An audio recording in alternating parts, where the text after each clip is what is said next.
வீட்டு உள்ள தலை வச்சாங்கன்னா கால் மட்டும் வெளியில் நீட்டிட்டு, கதவே தேவையில்லை. இப்படிதாங்க அதாவது நீங்கள் வந்து ரூமு பெட்ரூமு 10க்கு 10 இருந்தாலே நம்ம ஊரில் என்ன இவ்வளோ சின்னதாக இருக்குது, கட்டில் போட்டால் நிற்க கூட இடம் இல்லைன்னு. அங்கே வந்து 8க்கு 7 தான் ஒரு வீடு. 8 அடி ஆகலாம், 7 அடி நீளத்தில், ஓரத்தில் ஃப்ரிட்ஜு, அது மேலே கிரைண்டரு, அது மேலே மிக்சி, இந்த செவுத்தில் வந்து ட்ரெயினுக்கு போட்டிருக்க மாதிரி இது போட்டிருப்பாங்க, இது ஸ்லீப்பர் போட்டிருப்பாங்க இல்லை, மேலே ஸ்லீப்பர் கோச்சில் இருக்குங்களேங்க, படுக்கிறதுக்கு மேலே அந்த மாதிரி இருக்கும்.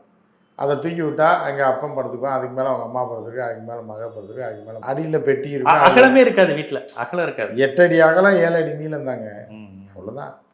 ஒரு பெட்டியை தலைக்கு வச்சிங்கன்னா கால் வெளியில் நீட்டி இருக்கும், கதவை திறந்து. இவ்வளோ தான் அவங்க வாழ்க்கை. இப்போ லெட்டின் பாத்ரூம்லாம் பப்ளிக்கு இன்னைக்கு வரைக்கும் அப்படி தான்.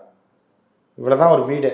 அந்த வீட்டுக்குள்ளே 6 பேர் 7 பேர் இருப்பாங்க. எப்போ 7க்கு 8 செவுத்தில் இப்படி வச்சு தூக்கி விட்டு நைட்டு படுக்கும்போது ஏற்றி விட்டு படுத்துருவாங்க.